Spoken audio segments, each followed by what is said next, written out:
Hi friends, happy Saraswati পুজো। কেননা সরস্বতী পুজোর দিন আমি এটা পোস্ট করছি তার জন্য। তো আশা করি সবাই খুব ভালো আছো। আমি শিল্পা চলে এসেছি একটা রেসিপি নিয়ে। তো রেসিপিটা নাম হচ্ছে চিংড়ির বড়ার ঝাল দেওয়া। তো দেখতে থাকো রেসিপিটা কি করে বানাই। তো তোমাদের আমি চিংড়ি বাটাটা দেখাতে পারিনি। চিংড়ি মাছটাকে আমি প্রথমে গরম জলে 20 মিনিট ভিজিয়ে রেখে তারপর ভালো করে ধুয়ে নিয়ে খোসা শুদ্ধই আমি এটাকে মিক্সিতে পেস্ট করে নিয়েছি। মিক্সিতে পেস্ট করে আমি এটা ঢেলে নিয়েছি একটা বাটির মধ্যে। এবার দেখো এর মধ্যে আমি একটু বেসন মেশাবো। এটা বেসন আর চিংড়ির বড়া হচ্ছে আর কি। তো দেখো চিংড়ি মাছটার মধ্যে আমি বেশ খানিকটা বেসন মিশিয়ে দিচ্ছি। তারপরে দেব এর মধ্যে আমি কিছুটা হলুদ,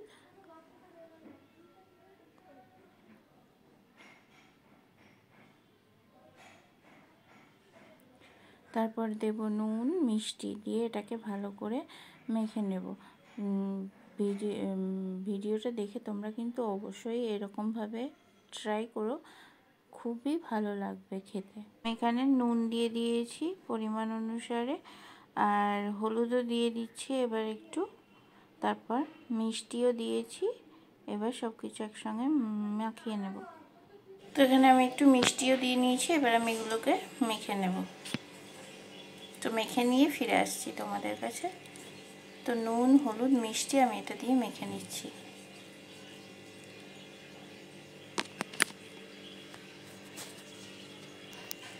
তো দেখো বন্ধুরা, এটা আমি খুব ভালো করে মাখিয়ে নিয়েছি, ফেটিয়ে নিয়েছি। এটাকে আমি 10 মিনিট মতন রেখে দেব। তো এটা দেখো আমি ঢাকা দিয়ে রেখে দিলাম 10 মিনিটের জন্য। এবার কি কি সবজি দিয়ে এটা বানাবো সেটা দেখতে থাকো। চলো কেটে নিই সবজিগুলো। এই সবজিগুলো এবার ঝটপট ঝটপট কেটে নিই। আলু দেবো না আমি এর মধ্যে। দেখো সবজিগুলো আমি এখানে কেটে নিয়েছি সব রকম। বেগুন, একটা কলা, আর তোমার ঝিঙে। আর এখানে দেখো আমি পেস্টের জন্য একটু আদা নিয়ে নিয়েছি, একটা গোটা টমেটো নিয়ে নিয়েছি, আর 5টা কাঁচা লঙ্কা নিয়ে নিচ্ছি। ব্যাস হয়ে গেল। তো 10 মিনিট হয়ে গেছে। আমি এবার তেল দিয়ে দিয়েছি। দেখো এখানে আমি সাদা তেলে বড়াগুলো ভাজবো। সাদা তেল নিয়ে নিয়েছি। তো সাদা তেলেই আমি রান্নাটা করব আজকে। তো চলো রান্নাটা এবার করতে থাকি। তো দেখো আমি এবার এই তেলের মধ্যে এবার বড়াগুলোকে দিয়ে দেবো।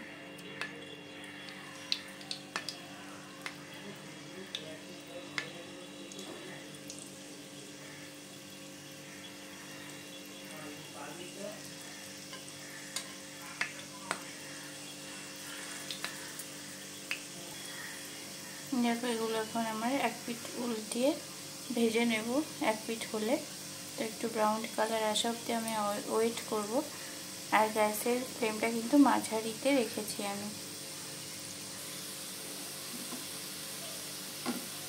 চলো উল্টে দেখা যাক।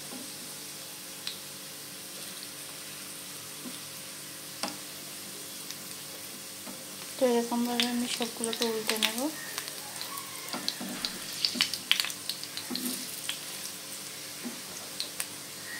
তো দেখো সবগুলোকে আমি উল্টে নিয়েছি।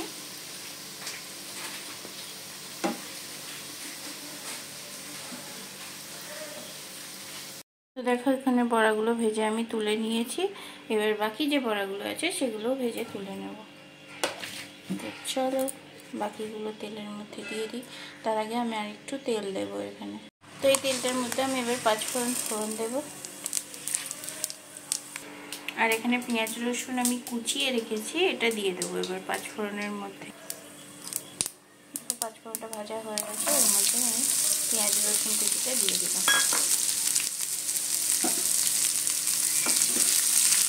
এটাকে আমি ভালো করে ভেজে নেবো এবার, যাতে রসুনের ফ্লেভারটা খুব সুন্দর হয়।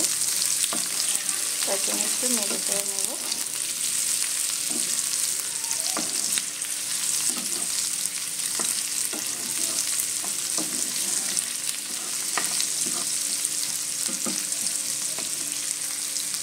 আর এর সঙ্গে আমি কাঁচকলাটা দিয়ে দেবো। কাঁচকলাটাও যেহেতু একটু ভেজে নেব তার জন্য।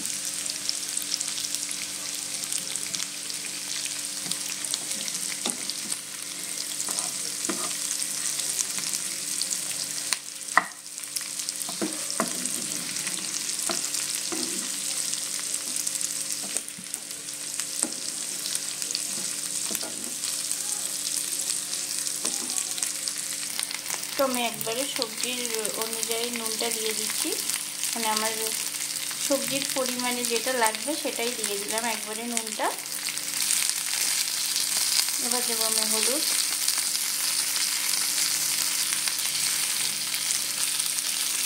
একটু দেবো জিরে গুঁড়ো। এবার এটাকে আমি ভালো করে নাড়বো।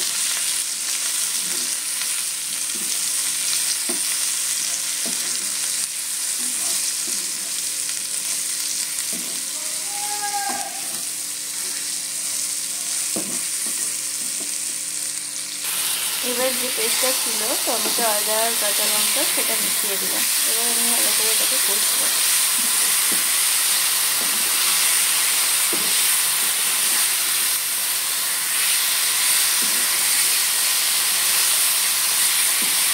কাঁচা কলাটাকে আগে দিলাম, তার কারণ কাঁচা কলাটা সেদ্ধ হতে একটু দেরি হবে, তার জন্য একসঙ্গে এটাকে আগে থেকে কষছি। আর বেগুন আর ঝিঙেটাতে বেশি দেরি হবে না, তার জন্য ওগুলো একটু পরে দেবো।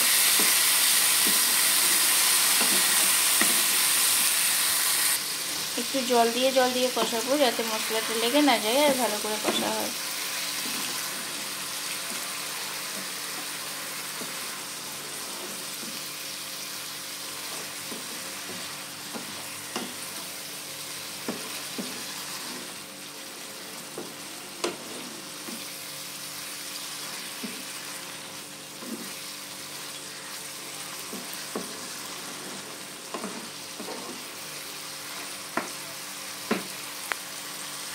তো এরকম সময় আমি বেগুনগুলোকেও এবার দিয়ে দেবো, সব কিছু সবজি এবার দিয়ে দেবো।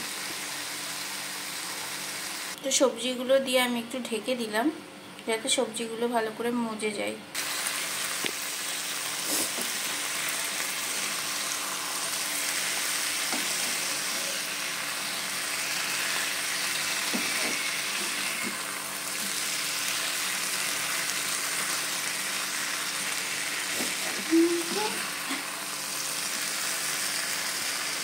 চলো আমি আবার একটু ঢাকা দিয়ে রাখবো। এই পর্যায়ে আমি একটু জল দিয়ে দেবো।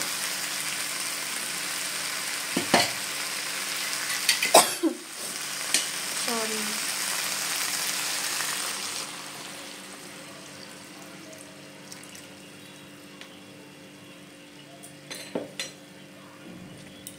তো জল দিয়ে আমি এটাকে ঢেকে দিয়েছি।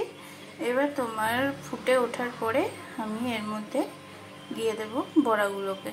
ফুটে ওঠার অপেক্ষা। তো দেখো এটাকে আমি খুলে দেখছি, দেখো এগুলো সব হয়ে এসছে। তো আমি এই পর্যায়ে আমার টেকনিক অ্যাপ্লাই করব। তো আমি আগে গরম মশলাটা দিয়ে দেব।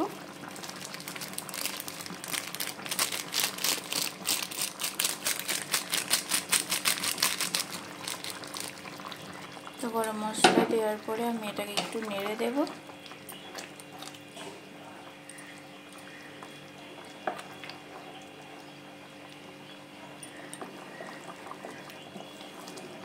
তো এরকমভাবে কিন্তু অবশ্যই ট্রাই করো, খুব ভালো লাগবে আশা করি। খেতে কিন্তু অনেক টেস্টি হয়। তো এবার আমি বড়াগুলোকে এর মধ্যে দিয়ে দেবো। যে বড়াগুলো আছে আমার সেটাই এর মধ্যে দিয়ে দেবো।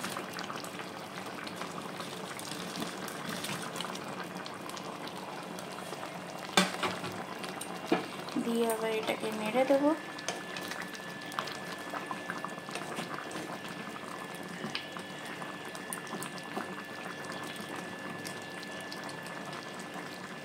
তো নেড়ে দেওয়ার পরে আমি আবার কিছুক্ষণের জন্য ঢাকা দিয়ে দেবো যাতে বড়াগুলোর মধ্যেও রস খুব ভালো করে ঢুকে যায়।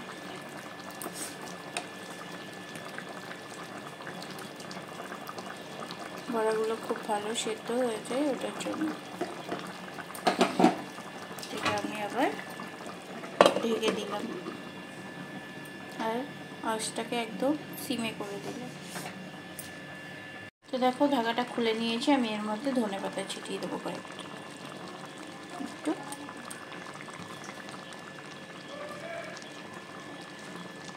তো আমার রান্নাটা তো কমপ্লিট হয়ে গেল। তো এই রেসিপিটা যদি তোমাদের ভালো লাগে প্লিজ সবাই আমার পাশে থেকো। পরবর্তী রেসিপিগুলো দেখার জন্য পাশে যে বেল বাটনটা আছে সেটা অল করে দিও এখনো পর্যন্ত যদি অল না করে থাকো, আর সাবস্ক্রাইব করে অলটা করো। তো খুব ভালো থেকো সবাই। আর দেখো আমি এটাকে গার্নিশিং করে নিয়েছি। তো এটা আমার তৈরি। আমি এবারে গ্যাসটাকে অফ করে দেবো। তো দেখা হচ্ছে তোমাদের সঙ্গে পরবর্তী কোনো রেসিপি ভিডিওর সঙ্গে কিংবা কোনো ব্লগ ভিডিওর সঙ্গে। ততক্ষণ অবধি তোমরা খুব ভালো থেকো, সুস্থ থেকো আর হ্যাপি থেকো, আর আমার পাশে থেকো, আর আমার ভিডিওগুলো দেখতে থেকো স্কিপ না করে অ্যাড সহ। চলো টাটা সবাই।